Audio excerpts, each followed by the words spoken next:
Welcome back, people. How's it going? We gotta give a shout out to our newest member, JD Hill 03. Yeah, what's up? And we're just gonna start by getting into it right away. We got lots of work to do. You guys all got mad that I called it the Ruby Slayer. No faith. No faith. I don't care. It was only in good fun anyways. And he lives way too far away for us to actually be competitive, maybe.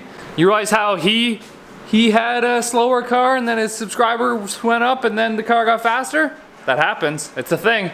All right, so we're gonna fry the biggest fish first, and we're going to get the transmission out so we can put the torque converter in, and then, so we're gonna have to go ahead and take the turbo off again, I know. And we're gonna have to take off our crossover pipe. That way when we tip the engine back, nothing up here like flexes and brakes.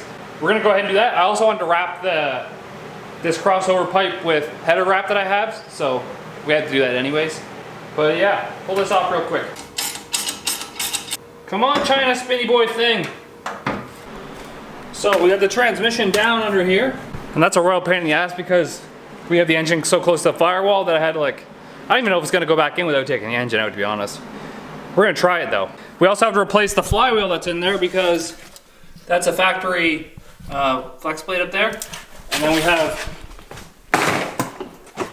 this one in here, which is SFI approved and should handle more power. Yeah, then we have this one, which is SFI approved, and it's made for a Turbo 400 converter, and shouldn't explode when we put power to it. Then we also have this piece, which is supposed to extend this. By the way, it goes on the other side. I'm so stupid. I have to drain the oil out of that anyways. So this piece should fit on this side to extend that because the crank is shorter on the LS engines. Now here's the differences between the stock one and the new one. Yeah, this is just much beefier. It's thicker too, I believe. And I have some ARP bolts for these as well. Hey! It might look like so much fun working on the floor with no lift and pulling a transmission out. But I can assure you it is so much more fun than you think it is. So much more. So I'm trying to untape those dowels that Charlie sent me. You know, the ones that were just packaged in tape, and I was like, hey, don't you have anything better to do? And I was like, I'll show him, I'll just cut through all the tape. And then it'll be super easy because you can cut through like 9 layers at once. But no, he went ahead and he put wire in it too, so I can't actually cut through it. Thanks, Charlie. Now I'm over here looking like a dick trying to get this tape off. I can't believe you put wire in it. If I cut myself, it's your fault. And I got past the first layer of wire. I was like, he wouldn't do it twice. Nope, did it twice. There's another layer of wire on here. You ruined my gloves too. The duct tape keeps sticking to my glove and tearing them. My little bitch mittens. I found them. Jesus. Look how many more layers I would have had to go through. So that was the most annoying thing I did all day. Yeah, putting Turbo 400 transmission in on the floor with a floor jack is kind of shit by yourself. But it's back in there. We just have this last bolt to put in. Then I just have to bolt the converter in. I have to get some shims because the converter is actually too far away from the flywheel, and it's only supposed to be like an 8. There's supposed to be an 1/8 inch gap before you pull it close together, and I have probably like a 1/4 inch, so I need to get some 1/8 inch shims. And that's just so the converter will stay in the oil pump, and then you need a little bit of a gap there. That way you don't push the converter into the pump either. I'm pretty sure I just found some washers off of head studs that are actually like the perfect size. Win-win. I'll show you. See our gap? Where's our light? See our gap between the converter and the flywheel? Well, there's only supposed to be like an 1/8 inch gap there. So we have to put some spacers in there. Okay, so one of our legs is off here. It's the next day. I'm not gonna lie, I really struggled with the transmission yesterday. On the floor, it was just dirty and gross and like cold and all of the above. And I'm not ready to mentally get back underneath the car yet. So what I'm gonna do is I'm going to grab our drive shaft. We're gonna swap out the yoke to our Turbo 400 yoke. And then once we get this, we can put it in place. That's when we'll get back under there. And then we have to also take our transmission mount and cut this piece off here and put our rubber bushing on there. And then we have to build transmission lines. Then we're done underneath the transmission. It's really demotivating to work on the cold floor in the middle of winter, because although like the air is warm in here, the cold is actually on minus 30, minus 40 degree ground, and you're laying on it and it's bad. And I can't say much because I know a lot of you guys don't have garages, so I'm actually really fortunate. It's just, it'd be nice to have a lift and a transmission jack so I wasn't like laying on the floor trying to bench press the transmission up there. It's been a while since I've done this. Oh wow. That might make it easy if it just pushes out.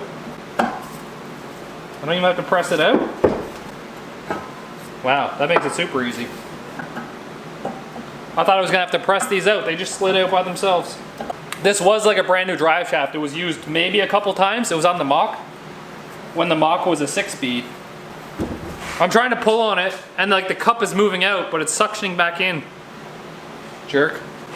You can see the size difference. This is a Turbo 400 and this is, I can't remember what the transmission is, TR30. I don't remember what it is.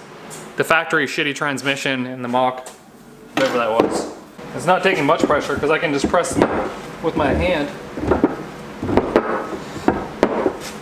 We did it! So much awesomeness. Time to cut this off again. Well, for the first time. Well, that was super annoying. That was welded on there good, but we have a blank surface. We'll get our mount now. And we'll put our mount on there and we'll get a bit of spray paint. We'll bolt everything in and we'll get a bit of spray paint to figure out exactly where the mount needs to go. And then it's just to drill holes in it. So, drive shaft is in there. I hooked up the throttle linkage cable too. Don't worry about how much extension there is there. That yoke is still like 3 inches inside the shaft. It's just a really long yoke. And now we're getting ready to drill this, and then that's the last thing we got to do underneath the car. Which is great because I'm sick and tired of being on the floor. Look at my hair and shit. It's just all kinds of... Today is a bad day, but we're getting progress, which is also a good day.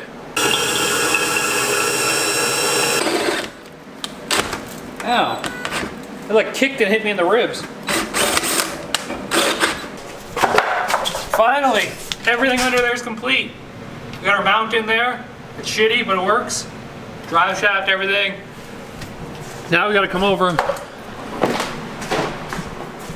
here. We're gonna have to build lines to go from here to on the transmission up here.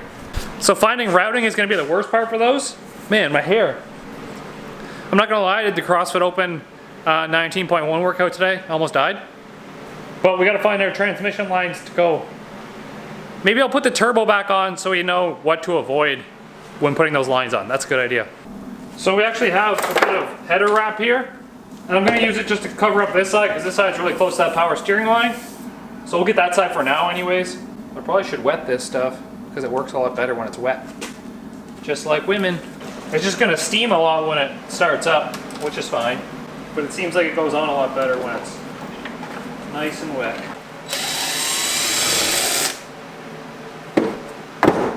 Look at it! It looks awesome. It's covering up my shitty welds. Anyone else see that meme where it's like, header wrap is why I have trust issues? It's like that. I don't have enough hose clamps to do the rest of the exhaust, so it's gonna have to wait for another day. But for now, we're just gonna put it on like this. That's all back in. I got some oily marks on there from my fingers. And we got our hater pipe on here. That's probably not gonna stay on there, although it looks kind of badass. I'm gonna put this charge pipe on right here, and then we're gonna figure out how our lines are gonna be able to run with all that shit in there. We might have to run it along with our oil line down there. That was kind of disappointing. So I ran this line first, and then I was like, cool, made it. I had to run my second line, but I didn't have enough line, so I had to use a 90-degree fitting I had here. Put it in the back door right there. I said put it in the back door. And then I had exactly the right amount of line to run from here all the way to the back. These obviously have to be tied up and tucked away so they won't get melted on anything. But if we put our dipstick in for our trans, and we put trans fluid in it, we should have working rear wheels. So that's what we're gonna do. We're gonna put the trans dipstick in, fill it up with fluid and see if we can get those rear wheels to move. That's exciting. This might go really bad.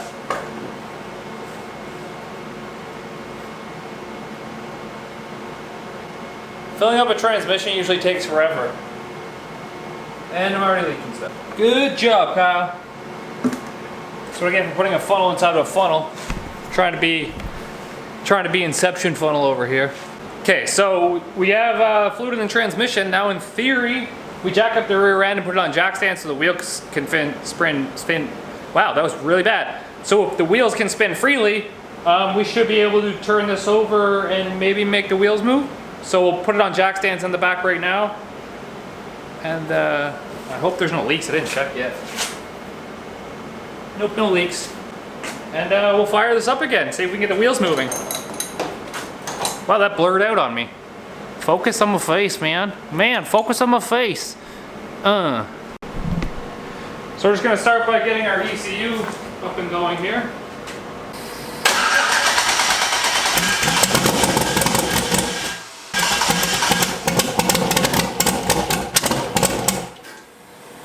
It's mad! The cold start isn't the best.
That's just our header wrap burning off now, but great success.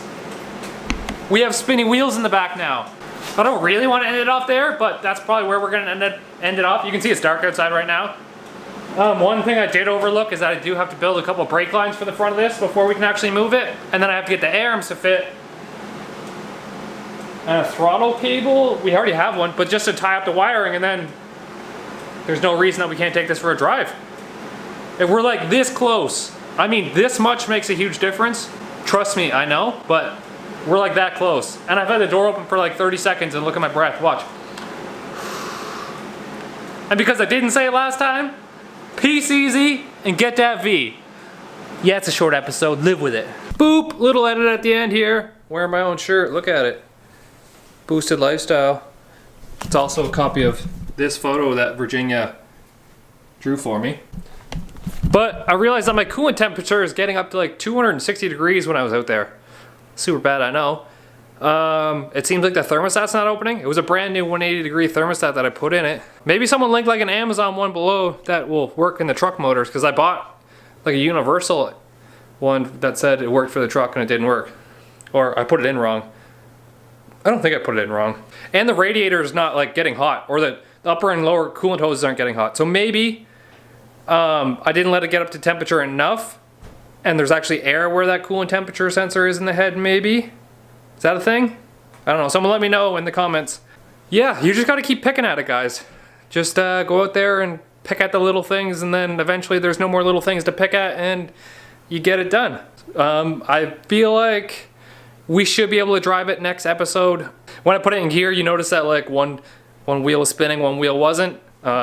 So that's a thing too. We're gonna probably have to weld that diff for now until we build that 8.8 that's on the floor. Thank you, Dylan, for giving us that, donating it to the channel. But that's my little ramble at the end. Just letting you know that the coolant temperature sensor was getting really hot and what I could do about it. So thanks, guys. Peace easy. Get that V again. Again, twice. Two times in one day. Get that V.